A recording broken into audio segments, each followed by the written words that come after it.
You're listening to EJ Haas filling in for Chris Hand. Oh man, I can't believe it. We're already in the home stretch, and I feel like we've discussed a lot. But I had like 10 other clips and topics to talk about. But Yeah, you were prepared today. once we get into it, though, right? You just have to roll with what's coming at you. And I get passionate, man. I get passionate, particularly when it comes to fraud and American culture and just having some integrity, man. One person who I know has a lot of integrity, and I appreciate so very much him being on the show, is the chairman of the Williamson County Republican Party. It is one of the largest and most active county parties in the state of Tennessee. And I understand that, we're talking to rural Tennesseans, we're talking to, downtown types. And Steve is the chairman of just Williams County is massive, and it kind of encompasses a little bit of everything. So really appreciate you being on the program, Steve. I want to talk to you as a retired Air Force fighter pilot with 22 years of experience. You've lived in Tennessee for a long time. You fly as an airline pilot. I think your story is compelling, but today I want your expertise on what's going on in TN7. Thanks for being on the program. Thank you, EJ. Appreciate you having me on, and Merry Christmas. Yeah, thank you. Merry Christmas. Emphatically, Merry Christmas. Amen. So the Tennessee 7 race. Wow. Feels like this thing's been going on forever, doesn't it? It does. Since Mark Green announced his retirement earlier this summer. We had the primary, and I just want to say, the guys that were in the primary with Matt Van Epps, what a great quality group of individuals. Mm-hmm. Some fine men. I was at an event this morning, a rally for Matt, and several of them were there and to lend their support to Matt. And again, just a great group of individuals. That speaks volumes, Steve. Really.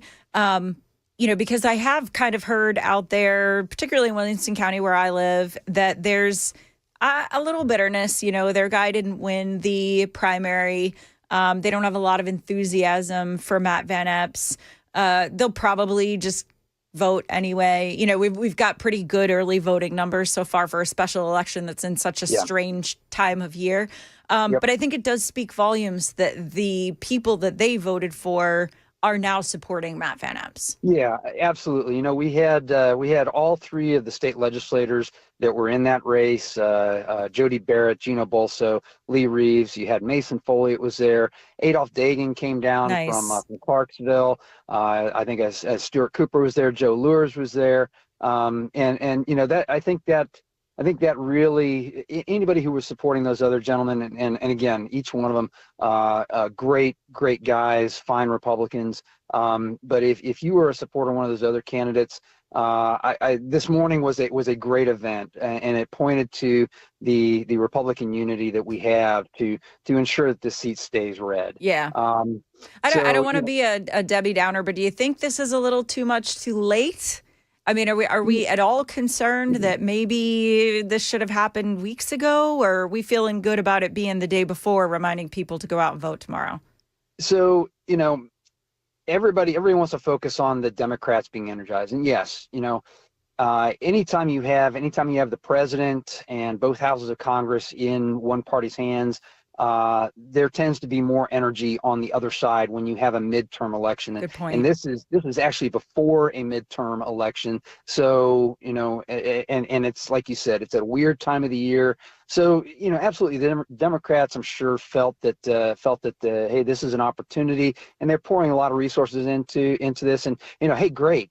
If they're pouring a lot of resources into the Tennessee 7 race, guess what? That means that they have that much fewer resources to pour into a race in Ohio or in Texas or another state. So go ahead and burn your resources here, and let's make this the graveyard of failed Democrat candidates. Yeah, I love that. That's a great way to put it, Steve. Really, I know there has been quite a lot of money. The latest report I saw was over $10 million in outside spending flooding into this race. Looks like Republicans are outspending Democrats as of the last report. However, I am seeing a lot more spending happening by Afton Bain and her cohorts, like the other PACs and things like that.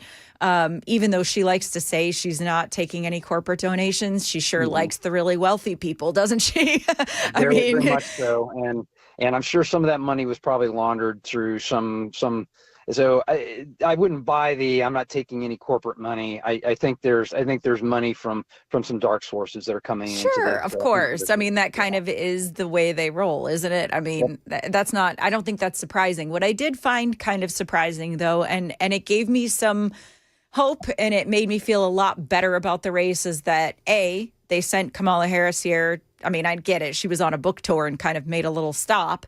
But B, that Afton Bain didn't want to be seen with Kamala Harris. They didn't even show up on stage at the same time.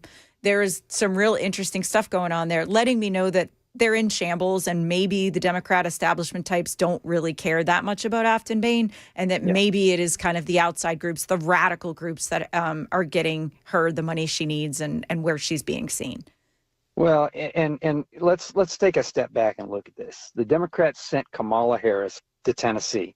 You know, that's almost political malpractice. Sure. Why would you send someone who was defeated by what 33 points here in Tennessee by Donald Trump to campaign for somebody that just doesn't even make sense. If the Democrats are really serious about this race, or if they really wanted to try to project a better brand, because quite honestly, the Democrat brand right now is a dumpster fire. Sure.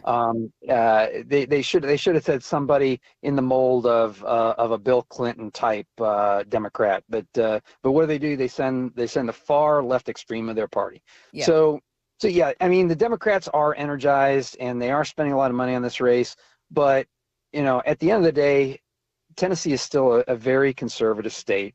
And what we need to do, and what we've been doing, is we've been getting the word out to our Republican base that, hey, there is this special election going on, and it is a big deal, and you can't go to sleep on this. You can't just rely on your neighbor to do your job for you. You actually have to go to the polls, cast your vote.